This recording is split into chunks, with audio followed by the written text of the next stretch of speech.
আলোচনা শুরুর আগেই ইরানকে ট্রাম্পের হুমকি।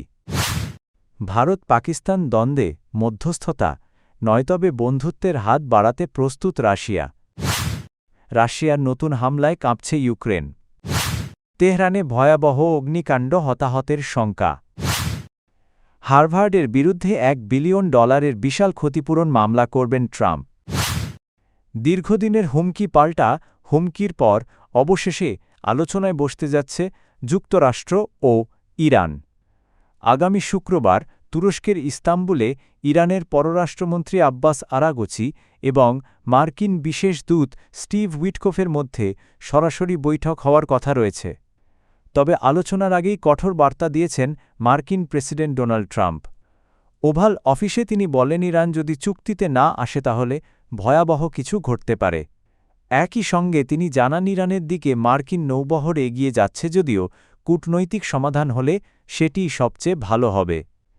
এদিকে ইরানের প্রেসিডেন্ট মাসুদ পেজেশকিয়ান পরমাণু আলোচনা পুনরায় শুরু করার নির্দেশ দিয়েছেন। কাতার ও তুরস্ক, মিশর ও ওমানের মধ্যস্থতায় বৈঠকের প্রস্তুতি চলছে বলে জানা গেছে। উত্তেজনা কমাতে তেহরান কূটনৈতিক পথ খুঁজছে এবং আলোচনার কাঠামো দ্রুত চূড়ান্ত হবে বলে আশা প্রকাশ করেছে দেশটির পররাষ্ট্র মন্ত্রণালয়। বিশ্লেষকদের মতে সামরিক হুমকির মধ্যেও দুই দেশ সরাসরি সংলাপে এগিয়ে আসায় মধ্যপ্রাচ্যের পরিস্থিতি কিছুটা স্থিতিশীল হওয়ার সম্ভাবনা তৈরি হয়েছে।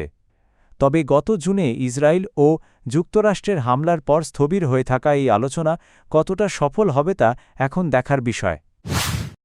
ভারত পাকিস্তান এবং আফগানিস্তানের চলমান উত্তেজনা নিরসনে রাশিয়া সরাসরি কোনো মধ্যস্থতাকারীর ভূমিকা পালন করছে না বলে জানিয়েছে মস্কো। সোমবার এক আনুষ্ঠানিক বিবৃতিতে রুশ পররাষ্ট্র মন্ত্রণালয় জানায়, সংশ্লিষ্ট দেশগুলো চাইলে মতপার্থক্য দূর করতে প্রয়োজনীয় সহায়তা দিতে রাশিয়া সবসময় প্রস্তুত।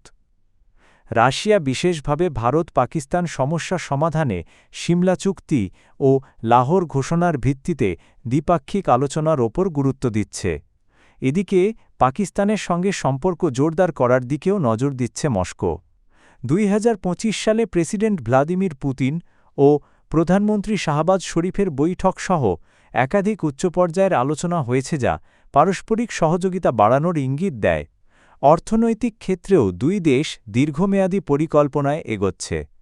2030 সাল পর্যন্ত বাণিজ্য ও অর্থনৈতিক উন্নয়ন রোডম্যাপের আওতায় করাচি মেটালার্জিক্যাল প্ল্যান্ট সংস্কার, ইনসুলিন উৎপাদনে সহযোগিতা এবং আন্তর্জাতিক উত্তর দক্ষিণ পরিবহন করিডোর চালুর মতো প্রকল্প বিবেচনায় রয়েছে।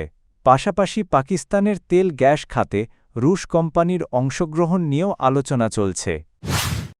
রাশিয়া ইউক্রেনের রাজধানী কিয়েভ ও দ্বিতীয় বৃহত্তম শহর খারকিভে জ্বালানি অবকাঠামো লক্ষ্য করে বড় ধরনের হামলা চালিয়েছে। ইউক্রেনের দাবি, এক সপ্তাহের যুদ্ধবিরতি শেষ হতেই এই আক্রমণ শুরু হয়। ইউক্রেনের পররাষ্ট্রমন্ত্রী জানিয়েছেন, রাতভর 450টির বেশি ড্রোন ও 60টিরও বেশি ক্ষেপণাস্ত্র ছোড়া হয়েছে। তার অভিযোগ, তীব্র শীতের সুযোগ নিয়ে বিদ্যুৎ ব্যবস্থাকে অচল করতেই এই হামলা চালানো হয়েছে। কিয়েভের মেয়র জানান, -17 ডিগ্রি তাপমাত্রার মধ্যে প্রায় 1170টি আবাসিক ভবন তাপ সরবরাহ থেকে বিচ্ছিন্ন হয়ে পড়েছে। হামলায় শহরের 5টি জেলা ক্ষতিগ্রস্ত হয়েছে, কয়েকটি আবাসিক ভবন ও একটি কিন্ডারগার্টেনও আঘাত পেয়েছে। কর্মকর্তাদের মতে কিয়েভে অন্তত 2 জন এবং খারকিভে আরও 2 জন আহত হয়েছেন। সামাজিক মাধ্যমে ছড়িয়ে পড়া ভিডিওতে একটি আবাসিক ভবনে আগুনের দৃশ্য দেখা গেছে। ইরানের রাজধানী তেহরানের পশ্চিমাঞ্চলে একটি শপিং সেন্টারে ভয়াবহ অগ্নিকাণ্ডের ঘটনা ঘটেছে।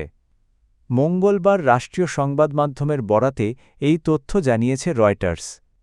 জেনাতাবাদ এলাকায় অবস্থিত ওই মার্কেটে আগুন লাগার পর দ্রুত ঘটনাস্থলে পৌঁছে দমকল বাহিনী আগুন নিয়ন্ত্রণে কাজ শুরু করে। আগুনের সূত্রপাত এখনও জানা যায়নি।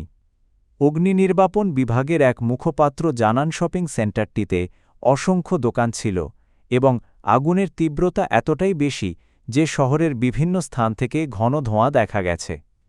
এ ঘটনায় বহু হতাহতের আশঙ্কা করা হলেও এখন পর্যন্ত কোনো আনুষ্ঠানিক সংখ্যা প্রকাশ করা হয়নি। মার্কিন প্রেসিডেন্ট ডোনাল্ড ট্রাম্প ঘোষণা দিয়েছেন, হার্ভার্ড বিশ্ববিদ্যালয়ের কাছ থেকে $1 বিলিয়ন ক্ষতিপূরণ আদায়ে তার প্রশাসন আইনি পদক্ষেপ নিতে যাচ্ছে। সোমবার রাতে নিজের সামাজিক মাধ্যম ট্রুথ সোশ্যালে দেওয়া এক বার্তায় তিনি বিশ্ববিদ্যালয়টির কর্মকাণ্ডকে ফৌজদারি অপরাধ হিসেবে উল্লেখ করেন এবং ভবিষ্যতে এ ধরনের প্রতিষ্ঠানের সঙ্গে সম্পর্ক না রাখার হুঁশিয়ারি দেন।